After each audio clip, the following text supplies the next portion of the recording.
Hello and welcome back to everyone, the rest way and another edition of AEW Full Gear out of 10. And obviously a huge pay-per-view. Hangman and Samoa Joe inside the steel cage, Stat v Monet, Brodido versus FTR, and Fletcher v Briscoe, some of the big matches on the card. And we're going to start things off with the tail break, the £200,000 prize match, Bang Bang Gang, the Outrunners via the Acclaim versus Bill and Caster. And after a fast-paced opener, Juice managed to catch Bones with a roll-up for the free, winning all of the money for his and Guns 401k investments. 4 matches for a 1 hour block may just be too much for AEW to manage, and this suffered from having to cram too much in. The heavy story focus on the Acclaim was still struggling to get on the paying page while everyone worked around their arguments. BBG recently pinned FTR, so it's good to follow up with a victory for them, and then going after the winner of the tag team championships would be good. Billy and Keith have lost some momentum, which is a bit of a shame, but hopefully there's a stronger plan for them coming up soon. But for this alone, I'm going to give it a 5 out of 10.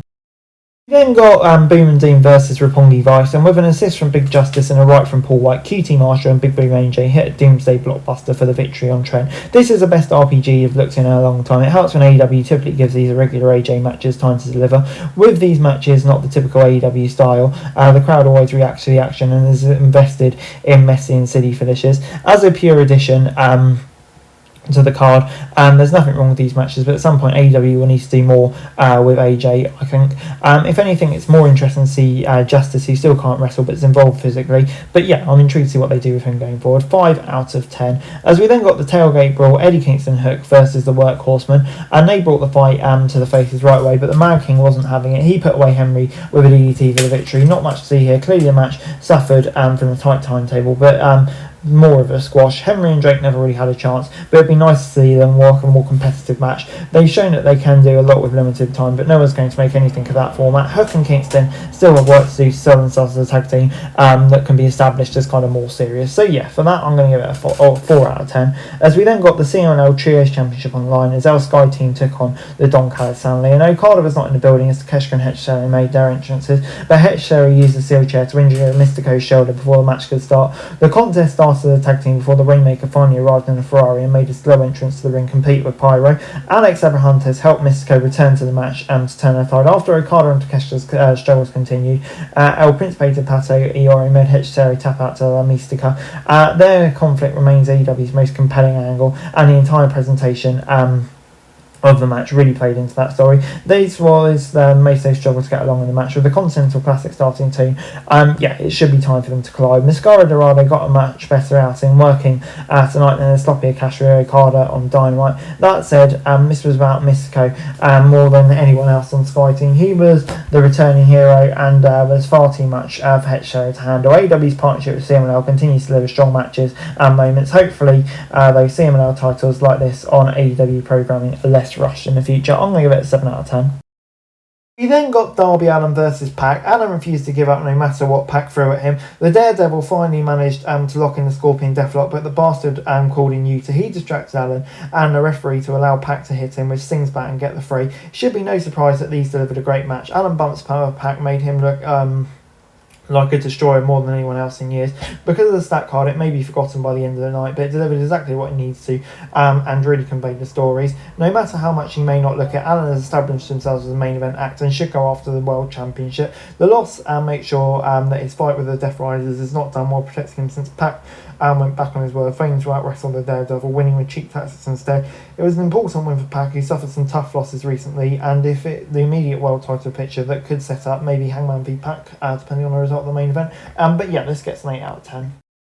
It was then time for the Timeless Love Bombs versus Sister of Sin and Babes of Wrath and Bane and Shafir. And after the early stretches dominated by Bane and Shafir as well as Sister of Sin, Storm took the ring and would not let it go. The Timeless One and the Wrath went back and forth, pinning attempts that ended with Storm catching Hardy with a big package to win. It's good for AEW to get the woman on the card in any form, even if it was been ideal for the big championship match final happen here. This was more dramatic. The stakes were not as high and the result was expected. Storm and Meader needed a more vicious stipulation for their fight with Bane and Shafir, growing heat between the teams. Whatever they choose should protect Bane and Shafir should the expected loss comes. Signal points to Timeless Love Bombs versus Sisters in the final. Still, everyone got their chance to shine, and all 4 teams made the case for winning the title, so I'll go at 6 out of 10. We then got Bandido versus FTR, and Bandido and King kept fighting no matter what FTR threw at them, but the experience was too much for them to overcome. After multiple times attempting to take out King, they took out the big man with a spike pile driver on the apron. This led Bandido to take a spike pile driver, followed by a shatter machine to seal the victory. It's an incredible match that highlighted how good every man in this contest is. While FTR overwhelmed Bandido by the end, this was absolutely about Bandido throughout. He fought throughout. And yeah, everything they could throw at him, taking multiple tag team finishes, and it was often a handicap match. It's a shame that Bandido's title reign is over, but hopefully they continue to highlight them. Obviously, Bandido's still got the ROH Championship, and the King's got plenty still as well. Hopefully, we get FTR v Copeland and Cage at some point soon. But yeah, 8 out of 10. Next up, it was the Gauntlet match for the National Championship, and while Lashley and Benjamin opened the match, they took it slow with basic grappling. Ricochet arrived and sent GOA out to take it all out for the Hurt Syndicate. It took a while for the Almighty and Gold Standard to get back into the action because there was too many wrestlers involved to allow the Hurt Syndicate to stay dominant. Ricochet slipped in the end, catching Kevin Knight with a Spirit Gun for the victory. It would have been cool to see some more entrants that were surprises, but the entrants were carefully chosen for the story. While the build-up was focused on the Hurt Syndicate versus Demand, it particularly became all Death Riders. Castagnoli was especially the leader in this contest, looking more like the leader than John Moxley has. Ricochet's win was a surprise, but not an unwelcome one. The one and only taken some tough losses recently, and he'll need to show he can stay strong with the championship, especially with Gates of Agony with him. Ricochet's earned a shot though to have gold, and it'd be shocking if he doesn't deliver, given his talent since his arrival in the company. So yeah, 6 out of 10. Next up, it was John Moxley versus Kyle O'Reilly in a no-holds barred match. Mox had a plan and carried himself with confidence, but nothing he could do was going to stop KOR from tapping him out with an ankle lock to end the end of the bloody technical battle. While Mox gave a nod of respect to Kyle, afterwards he still attacked the vulnerable O'Reilly and left his left arm injured until the conglomeration made the save. This match wasn't for all fans, but it was able to fully make Kyle O'Reilly look like an untouchable grappler. Every time Mox tried to catch him, KOR had an answer, turning it around into his own submission moves. He was only further elevated by commentary turning his left arm injury, making it seem like KOR won this with one arm. The hardcore aspect of the match was mainly just a use of a fork, but it was certainly utilised liberally by both men to cause uncomfortable amounts of blood. This was as close to a pure technical battle since maybe ZSJ, but yeah, I'd love to see him face O'Reilly soon. But yeah, 8 out of 10. As we then got Fletcher versus Briscoe for the TNT title. Fletcher showed his grit and brutality in a vicious buddy affair, kicking out multiple insane spots. However, Chinklin simply wouldn't give up and finally found the answer with a crucifix powerbomb through a barbed wire table and a J driller through thumbtacks for the win. AEW paired up bloodbaths for the night, making this contest feel less visceral in comparison, but the match had significantly more time and big spots to compensate. The weapons flowed early and often in this contest, setting up multiple memorable moments throughout. In certain ways, it felt more like Briscoe trying to one-up and thumbtacks match with MJF from earlier in the year. In terms of insane spots, this did outshine that contest though for me. With so many things going on, it was good as a whole. And multiple spots that will live in highlight reel, but this one could have been more focused on the emotional journey of Briscoe to his first title. The result could have gone either way, but it's great to see Chicken finally holding his first AEW title, and I'm sure he'll make the most of it. It's a shame Fletcher didn't break the TNT defence record, but I still think there's a lot of good stuff coming up for him in the near future. Maybe he'll regain the title down the stretch, who knows, but yeah, 6 out of 10. It was then time for the $1 million prize, Jurassic Express and Omega versus the Bucks and Josh Alexander, and after a wild trade back, Omega managed to get his personal revenge on Alexander with a one-wing angel, but the Young Bucks sealed the victory with BTA trigger on Perry. Afterwards, Callis tried to lead away Matt and Nick, while the family attacked the ankle of the cleaner. The Young Bucks made the decision and turned on Callis and his family, saving Omega. The Elite then shared a hug and then helped Omega to the back with Jurassic Express. On the eve of Thanksgiving, the Young Bucks learned friendship is more important than any amount of money, and it was beautiful. It's never a surprise in a match featuring the talent involved that it was really good, but it's all about the ending. There was leading stars in the action, setting and carrying a frantic pace throughout their transition to the second to none tag wrestling, it was nice to see that through and being rewarded with a big win on pay-per-view. Everything was good here though, and it's a huge spotlight for Josh as well, and it'll be interesting to see what happens with the Don Callis family. The contest ended with the Elite back together, but the family also stronger than ever, so yeah, there's lots of exciting possibilities for serious war coming out of this. So yeah, 7 out of 10 from me.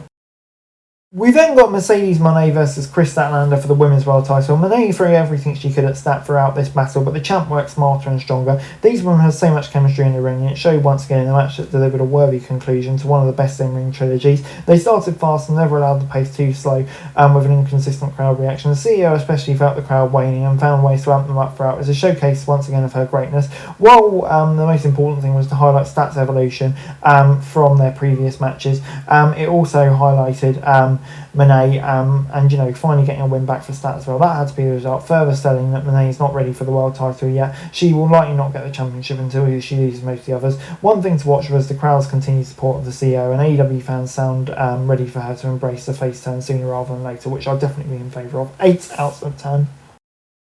It was then in main event time, and Hangman fought with every fibre to keep his world title, but the Ops had too many tricks up their sleeve. After the Cowboy took out both Shibata and Hobbs, Hook arrived and blasted Hangman to set up a muscle buster for the victory. As the Ops celebrated, the lights went out and Swerve arrived with Prince Danner. Joe retreated as Mogul laid out the Ops dojo members. He stood alongside the Cowboy in the ring. Unusually, the quality of the main event match is what matters most, but on this it was all about the story. Joe and Hangman had a solid bloody battle inside the cage that clearly showcased the Cowboy is better than Joe on his own. However, the Ops aligned, adding a much needed fourth member of the group in the Handsome Devil. The Hook twist was needed as the alliance with Kingston hadn't been fully working. Instead, Hook aligned with his best allies to test how good of a heel can be. Moreover, Swerve's back. He came back bigger and scarier than ever.